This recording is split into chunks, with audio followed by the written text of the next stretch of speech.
Good morning, good afternoon, good evening. Whatever time you are seeing this video, welcome. Myself Priyanka. Today I am discussing the rest of the topics of real numbers. In previous class we have discussed that what is Euclid lemma, what is fundamental theorem of arithmetic. Now in this lecture we will discuss what are the rest topics which we have left. So, the next topic of real numbers is irrational numbers. Irrational numbers.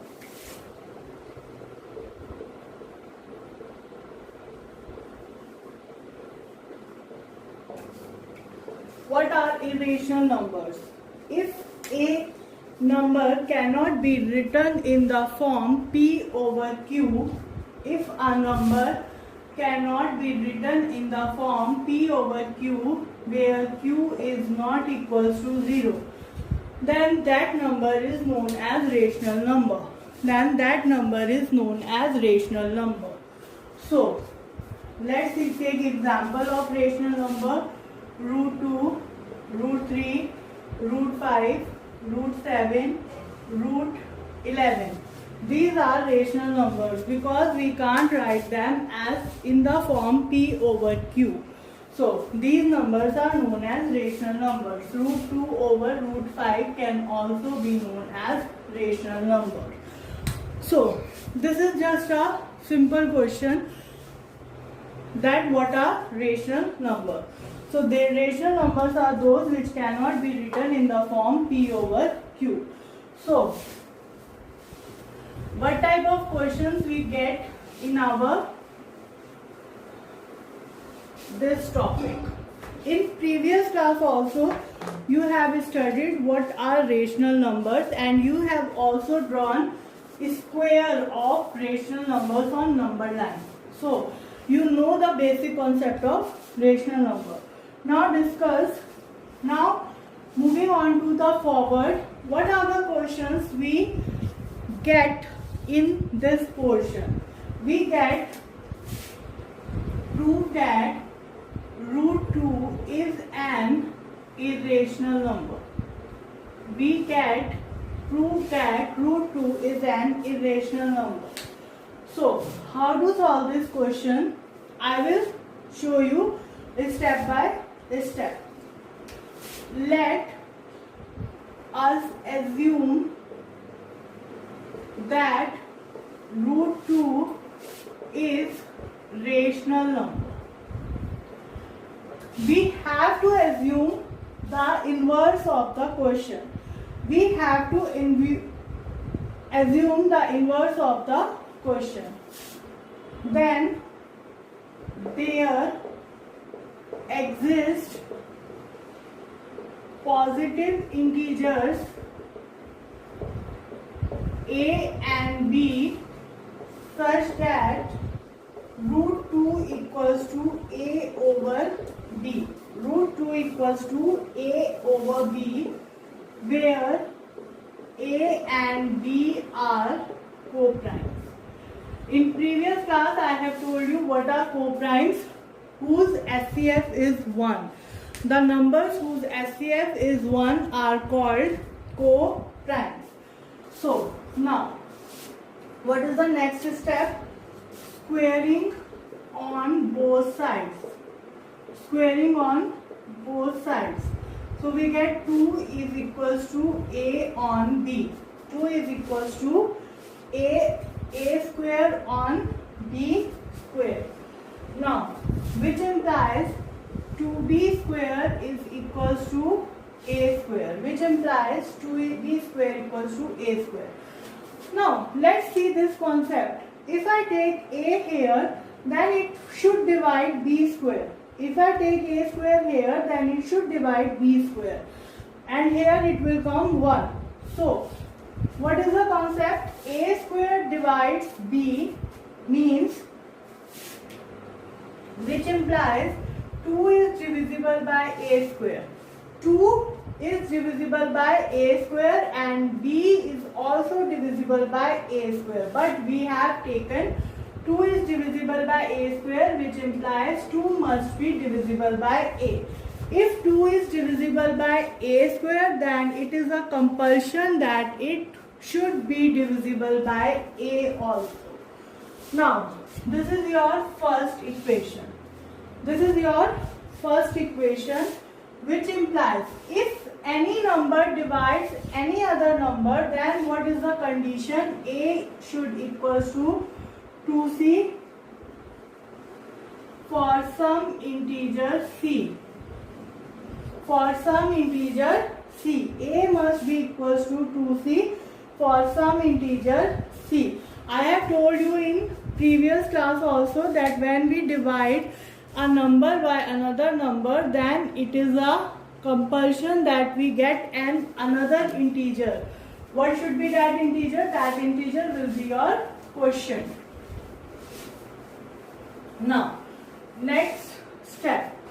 Now, we take a equals to 2c, squaring on both sides. Again, we get a square equals to 4c square. Now, what should be the concept here?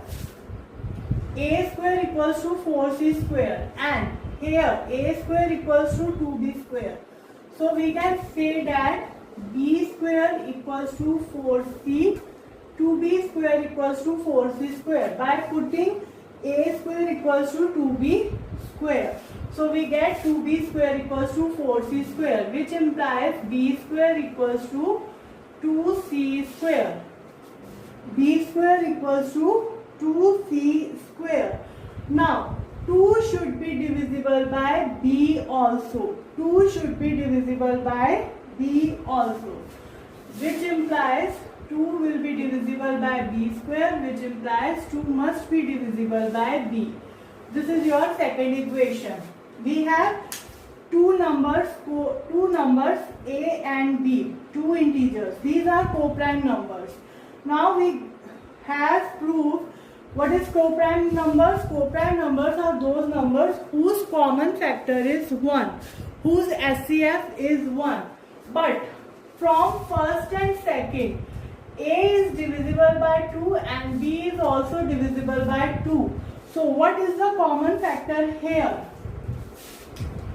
From first and second, we get 2 is a common factor of a and b. 2 is a common factor of a and b. Means our contradiction proves wrong. Our contradiction proves wrong.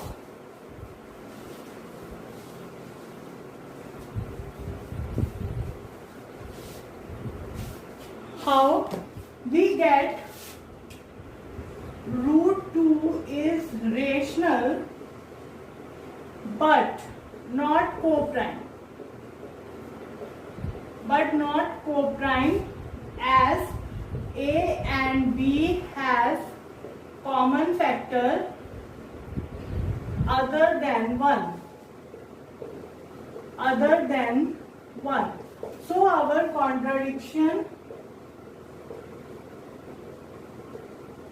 proves wrong. Therefore, root 2 is an irrational number. Therefore, root 2 is an irrational number. So this is a concept, this is a question which you get, and it is 100% surety that you get this question in your exam. Prove that root 2, root 5, root any number. You get any number and you have to prove that it is an irrational number. So you have to start by taking its inverse and then show that our supposition is wrong and prove that it is an irrational number. And prove that it is an irrational number. Now, let's take one more question.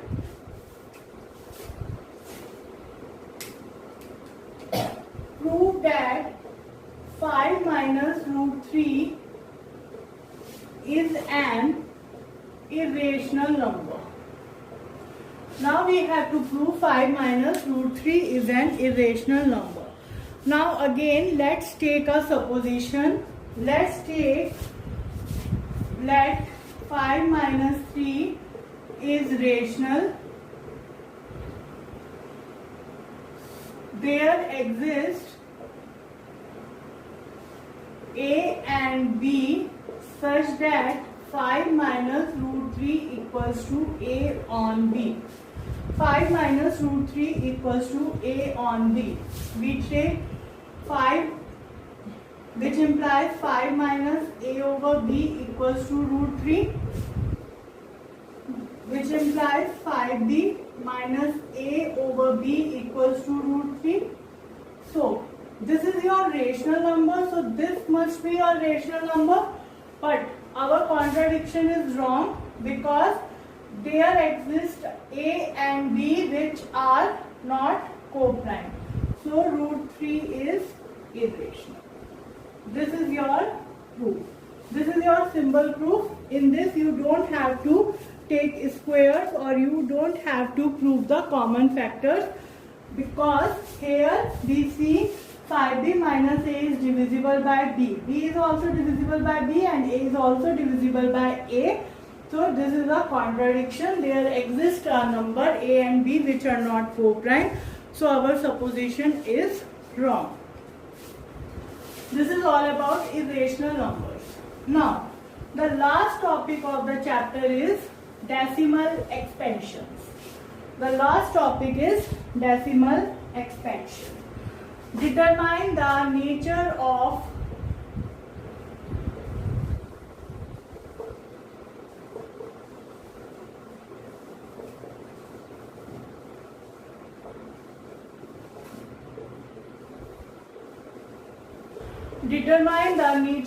decimal expansion. As we know, decimal expansion. What is decimal expansion? Like 2.5, 3.5, 4.5, 2.5, 1.33 and 4.5. These are your decimal expansions. But decimal expansions are of two types, terminating and non-terminating. What are terminating and what are non-terminating? Let's see.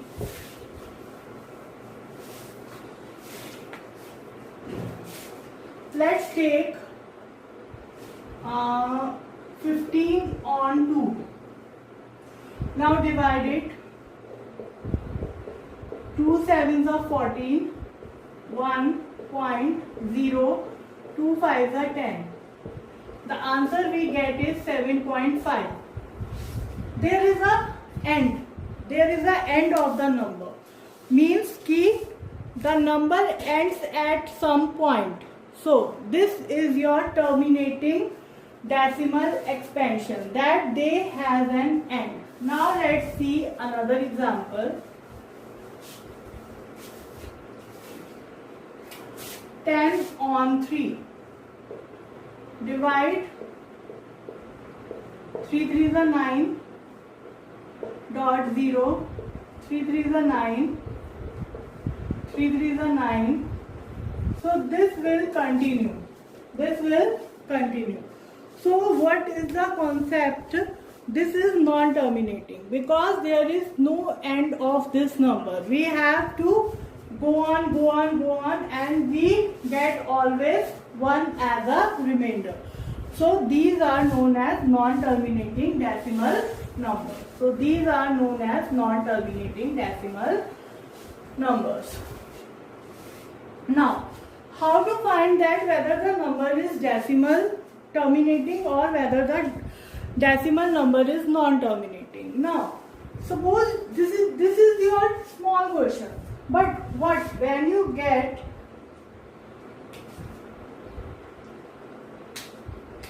29 on 342 or 343. How to divide it? It should take a long time to divide the numbers. Obviously you can divide it, but it will take your time.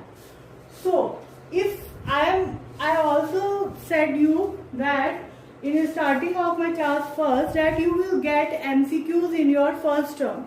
So suppose if you get a question like this, tell what type of expression is this, a terminating or a non-terminating decimal.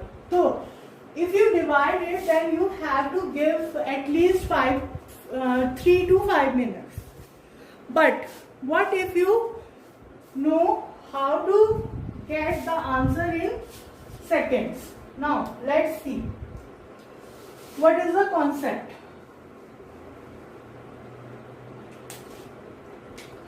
Suppose you have a number 0.875. This is your number. Express it in P over Q form. This will be 875 over 1000. This will be 875 over 1000. Now 875 over. What are the factors of 1000? 2 की power 3 and 5 power 3. 2 power 3 and 5 power 3. Now, if any number has expression like 2 power m into 5 power n, 2 power n into 5 power m, then these numbers are terminating numbers. These numbers are terminating numbers. Suppose we have a number 17 on 8. So this is 17 on 2, 3 into 5 की power 0. 5 power 0 or any number power 0 is 1. So this is a terminating decimal number. This is a terminating decimal number. So if you get 2 power m into 5 power n as denominator, then these numbers are your terminating numbers. These numbers are terminating numbers. Let's take another example. Suppose you have a number 29 on 343. So this is 29 on 3 power 5. So we can't get a factor of 2 and we can get a factor of 5. So this is a non-terminating decimal number. This is a non-terminating decimal number. I think the concept is clear. Okay, now see. I have told you non-terminating numbers. Non-terminating numbers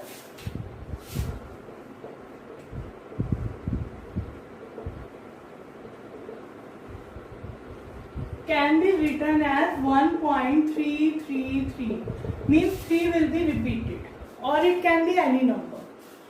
And terminating numbers are like 2.565 or 3.2. These are your terminating numbers.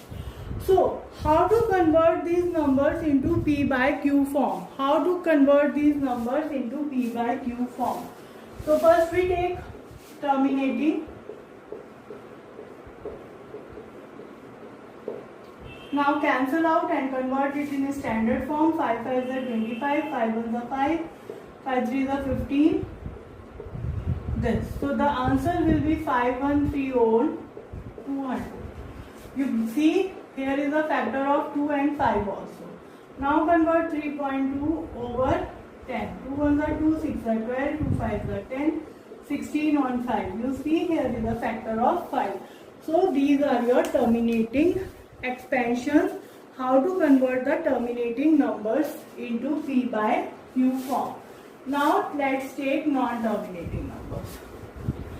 I know you have studied this part in 9th class also, but I am revising you because you get question in this term also.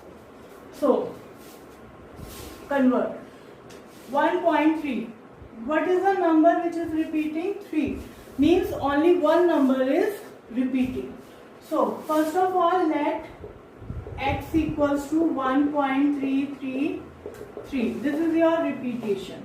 Now only one number is repeating. If one number is repeating, then multiply by 10. If 2 numbers are repeating, then multiply by 100. If 3 numbers are repeating, then multiply by 1000. Then multiply by 10 on both sides. 10x is equals to 13.333. This will be your second. Now subtract first from second. So 10x minus x equals to 13.33 minus 1.33. This part, the after decimal part will be 0 in every case because this 333 is infinite. So we can take equal and consider it as 0. Now, this will be 9x equals to 12. So x equals to 12 by 9. 3 4 are 12, 3 3 are 9. This is 4 on 3. So this is your answer. So how to convert the non-terminating decimals into P by Q form? These are the steps. Let's take one more example.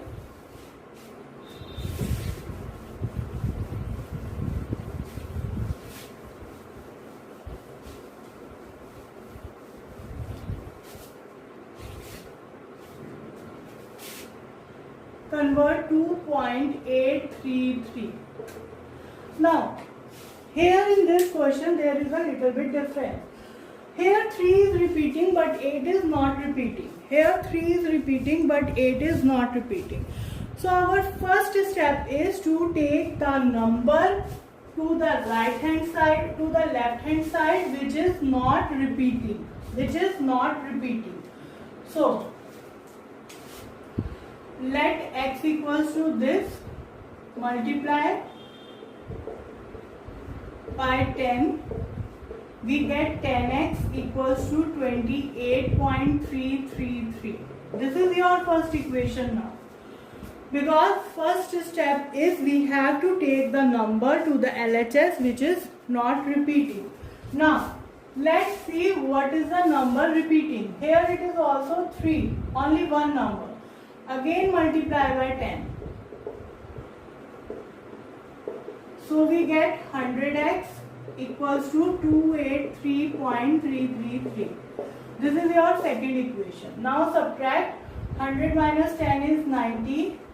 X equals to 283 minus 28. So this is 5. This is 255. Then x equals to 255 on 90. 5 5 the 5 1 the 5 1 the 5. 5 8 the 40. 3 27 3 6. So the